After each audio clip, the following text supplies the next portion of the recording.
कल एक मैच नहीं था, कल एक पूरा ड्रामा, एक सिनेमा था, पूरा एक पिक्चर थी। बात करते हैं, कल कई ऐसी घटनाएं घटी जिसमें से लग रहा है कि वास्तव में कल का ये मुकाबला एक ड्रामेटिक सिनेमा था, एब्सोल्यूट सिनेमा था, जिसमें से आरसीबी ने 6 विकेट की शानदार जीत की, तीसरी सबसे आईपीएल के अंदर जीत की, 227 रन चेज कर इतिहास बना दिया है तीसरी बार। और ऐसा कारनामा करने वाली टीम बन चुकी है आरसीबी अपने ही घर से बाहर मुकाबले के अंदर। और क्वालिफाई वन का मुकाबला क्वालिफाई वन के लिए हो गई क्वालिफाई, और यानी कि अब इनको 2 मुकाबले 2 चांस और मिलेंगे। और विराट कोहली की शानदार अर्धशतकी पारी से ये बहुत ही जबरदस्त कहते हैं कि आरसीबी फॉर्म में आई, और रॉयल चैलेंजर्स बेंगलोर ने शानदार जीत के साथ नंबर 1 पे तो नहीं, लेकिन नंबर 2 पर अपने आप को फिनिश किया है। लेकिन सिर्फ रन रेट की वजह से सिर्फ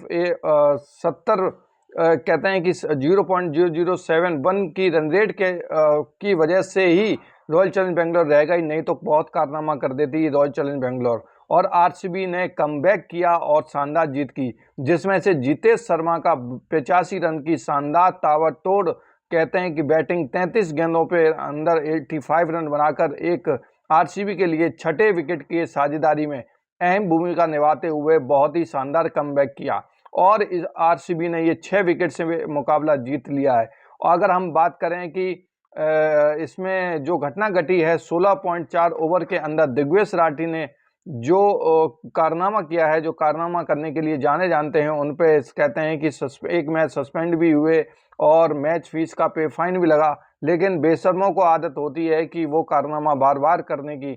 ऐसे ही कारनामा किया mankind appeal by Digvijay Rathi. Mankind appeal क्या होती है? जब कोई खिलाड़ी बाहर बॉलिंग के एक्शन से पहले ही अगर वो आउट कर देता है, तो वो मैनकाइंड अपील होती है। एम्पायर को बोल सकता है कि मैंने आउट कर दिया, लेकिन ऐसा ना हुआ। मैनकाइंड अपील की, लेकिन दिग्विजय राठी कहीं ना कहीं उस फॉल्ट में आ गए, क्योंकि उनका एक पैर क्रीज के बाहर चला गया था। लेकिन फिर भी ऋषभ पंत ने ये अपील वापस कर ली, और वापस करने के बाद उन्होंने ये अपील को विड्रॉल कर लिया, यानी जितेश शर्मा को नॉट आउट दे दिया गया।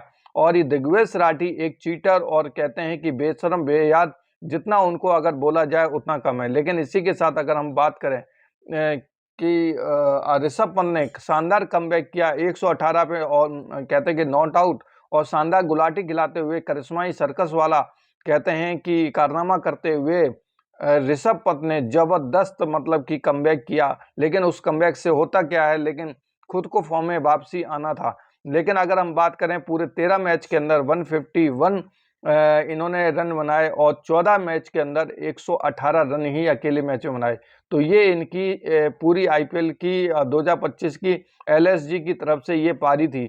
लेकिन ये कमबैक होना भी जरूरी था, और लेकिन कमबैक के साथ जो उन्होंने शानदार कहते हैं कि एक अपील वाला निर्णय लिया, वो शानदार था। और जितेश शर्मा की जितनी तारीफ की जाए उतनी कम है।